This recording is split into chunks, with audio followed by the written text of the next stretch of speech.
अभी अभी 5 तारीख को आज सीजी सेट 2024 का नोटिफिकेशन आ गया है। देखते हैं फॉर्म भरने की तिथि क्या है योग्यता और कब होगी इसकी परीक्षा, सारा डिटेल्स। तो ये संचालक जनसंपर्क संचालनालय से ये लेटर आया है, ऑफिशियल लेटर है, कार्यालय आयुक्त उच्च शिक्षा विभाग का। तो इसमें राज्य पात्रता परीक्षा सीजी सेट 2024 की परीक्षा के लिए ये विज्ञापन जारी किया गया है, संक्षिप्त विज्ञापन। इसमें आवेदन चालू होने की जो तिथि है, आगे हम लोग और डिस्कस करेंगे, आवेदन चालू होने की जो तिथि है वो है 13 मई 2024 और आवेदन अंतिम दिन 9 जून 2024 तक आप कर सकते हैं ऑनलाइन सीजी व्यापम के साइट पे जाकर। ये साइट है सीजी व्यापम का, इसमें जाकर आप आवेदन कर सकते हैं और संभावित तिथि 7 जुलाई रविवार को है, संभावित तिथि 7 जुलाई। तो हमारे पास समय बचता है, मार्च चल रहा है, मार्च, अप्रैल, मई, जून, 4 महीने का समय है दोस्तों, केवल 4 महीने इसमें अपन को प्रिपरेशन करना है। चलिए आगे देखते हैं। इसमें डिटेल्ड नोटिफिकेशन यहां पे दिया हुआ है कि ऑनलाइन आवेदन प्रारंभ करने की जो तिथि है वो 13 मई को होगी। ऑनलाइन आवेदन पत्र भरकर ऑनलाइन परीक्षा शुल्क जमा करने की तिथि 9 जून होगी। एक बात आप लोगों को बतानी है कि छत्तीसगढ़ के मूल निवासियों को कोई भी चार्ज नहीं देना है, जबकि बाहर के जो हैं जिनका डोमिसाइल नहीं, जो छत्तीसगढ़ के मूल निवासी नहीं है, उनको शुल्क देय होगा। परीक्षा की संभावित तिथि जो है 7 जुलाई है। 2 पेपर इसमें होंगे। पहला पेपर 10 बजे से 11 बजे के बीच होगा, जो कि जनरल होगा, जनरल पेपर या जनरल एप्टीट्यूड, रिसर्च एप्टीट्यूड का। दूसरा पेपर आपके विषय का होगा, जिसमें 2 घंटे का समय मिलेगा आपको 11:30 से 1:30 बजे तक। मतलब कुल मिला के आपको 10 बजे से 1:30 बजे तक आपको एग्जाम हॉल में बैठना है।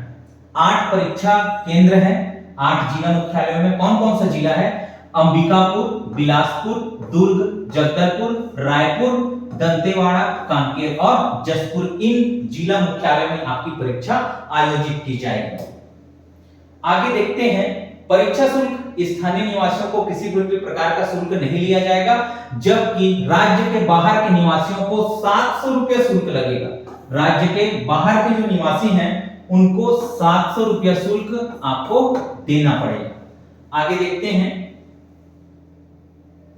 शैक्षणिक योग्यता, ये बहुत इंपॉर्टेंट है। इसमें बोला गया है कि आपका स्नातकोत्तर में, मतलब पोस्ट ग्रेजुएशन में आपका 55% होना चाहिए। लेकिन अगर आप अनुसूचित जाति मतलब एससी से, या अनुसूचित जनजाति एसटी से, या फिर ओबीसी से आते हैं, मतलब आरक्षित वर्ग से आते हैं, नॉन क्रीमिलियर ओबीसी बोल रहा हूं, एससी एसटी या ओबीसी से आते हैं, या आप पीडब्ल्यूडी कैंडिडेट्स हैं, तो आप 50% मिनिमम अंक आपका है, तो भी आप क्या कर सकते हैं, यह परीक्षा के लिए पात्र हैं।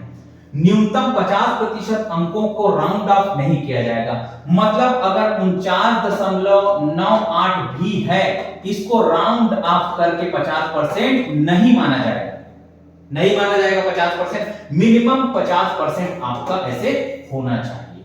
किसके लिए? रिजर्व कैटेगरीज के लिए, एससी एसटी और ओबीसी नॉन क्रीमिलियर के लिए।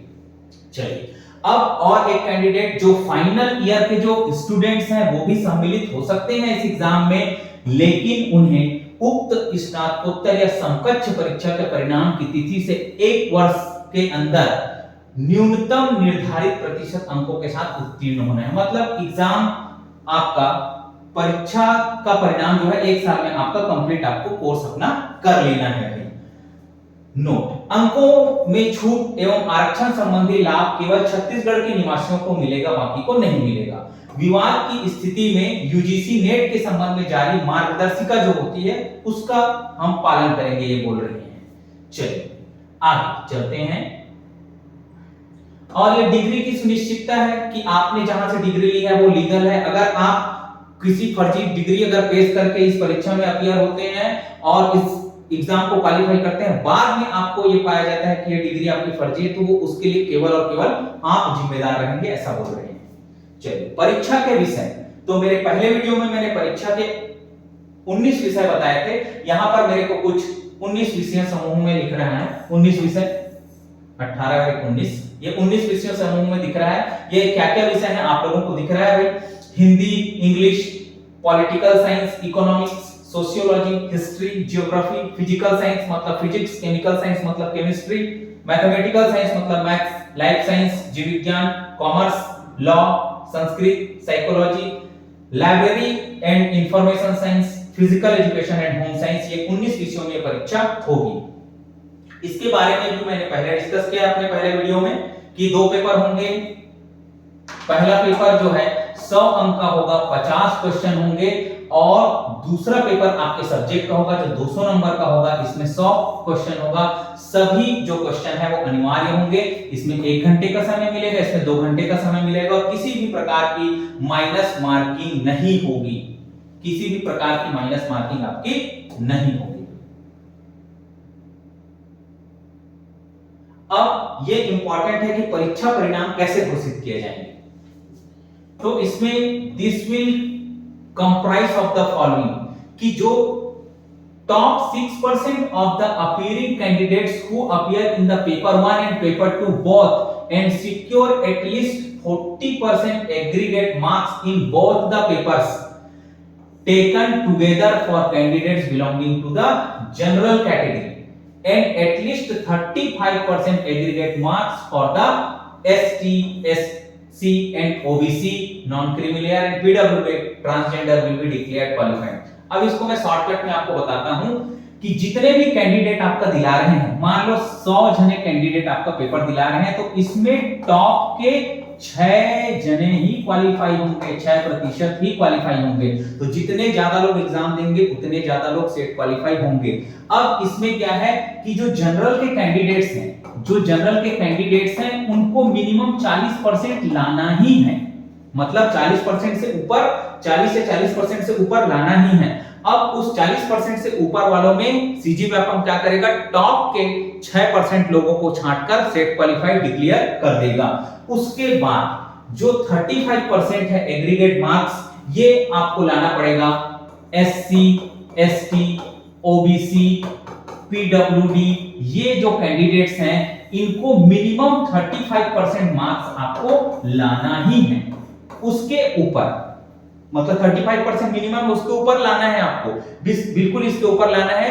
तो क्या करेगा सीजी व्यापम? टॉप के 6% मतलब 100 में से 6 जने को छांट के टॉप के निकालेगा और बाकी को डिस्क्वालीफाई कर देगा भाई, है ना। तो एक जनरल कैटेगरी का मैं और एसटी, एससी, ओबीसी, पीडब्ल्यूडी का सारे सब्जेक्ट का कैटेगरी वाइज कट ऑफ पे मेरा वीडियो है, आप जाके देख सकते हैं। उसमें एक सिक्योर्ड परसेंटेज ऑफ मार्क्स में बोलूं कि अगर आप 55% मार्क्स लाते हैं, अभी तक 55% मार्क्स आप सिक्योर करते हैं, तो आपको क्वालिफाई होने से कोई नहीं रोक सकता। इससे ज्यादा कट ऑफ आई थिंक किसी भी सब्जेक्ट का नहीं गया है। तो 55% मार्क्स आप लाते हैं मतलब आप इजीली क्वालिफाई हो जाएंगे। 55% मार्क्स कहने का मतलब क्या है? 165 नंबर। कितना नंबर? 165 number out of 300। और आपको दोनों पेपर में पास होना जरूरी है, ये लिखा है। दोनों पेपर में आपको पास होना है, उसका एग्रीगेट मार्क्स आपका 40% और 35% से ज्यादा होना चाहिए, और टॉप के 6% लोग ही क्वालिफाई होंगे सेट, ये वो कंफर्म कर रहा है। It may be noted that above qualifying criteria is final and binding. ऐसे अब बाकी तो निसक्त जन जो लिख नहीं सकते हैं उसके लिए 40 मिनट का अतिरिक्त समय दिया जाएगा। और कहां-कहां इसमें सेट परीक्षा अगर हम क्वालिफाई करते हैं तो शासकीय, अशासकीय में सहायक प्राध्यापक जिसकी वैकेंसी आने वाली है, ग्रंथपाल, क्रीड़ाधिकारी तथा राज्य विश्वविद्यालय में सहायक प्राध्यापक, सहायक ग्रंथपाल की पात्रता हेतु निर्धारण का साइट है ना भाई। परीक्षा पाठ्यक्रम सीजी व्यापम के वेबसाइट पे आपको मिलेगा। मैंने इससे पहले फर्स्ट पेपर का सिलेबस डिस्कस किया है, केमिस्ट्री का भी सिलेबस मैंने डिस्कस किया है। आगे देखते हैं। अब आपको जब भी अब 4 महीने का समय है, इस 4 महीने में आपको बिल्कुल फोकस्ड होकर तैयारी आपको करनी है। जिस भी सब्जेक्ट के आप हैं उसका स्टडी मटेरियल आप व्यवस्था करिए या कोचिंग का सहारा लीजिए। फर्स्ट पेपर के लिए मैं बुक डिपो गया था, तो बुक डिपो में मैंने 2-3 बुक अच्छे देखी। इसमें जो केवीएस मदान, ये स्टैंडर्ड बुक है यूजीसी नेट पेपर 1 का। इसके अलावा एक बुक देखा मैं जो है दृष्टि का, ये बुक भी बहुत अच्छा लगा मुझे। और तीसरा बुक देखा मैं अरिहंत का, ये बुक भी अच्छा है। आपके लैंग्वेज के हिसाब से आप सेलेक्ट कर लेना आपको कौन सा बुक लेना है और फिर जाइए प्रिपरेशन में। Thank you very much.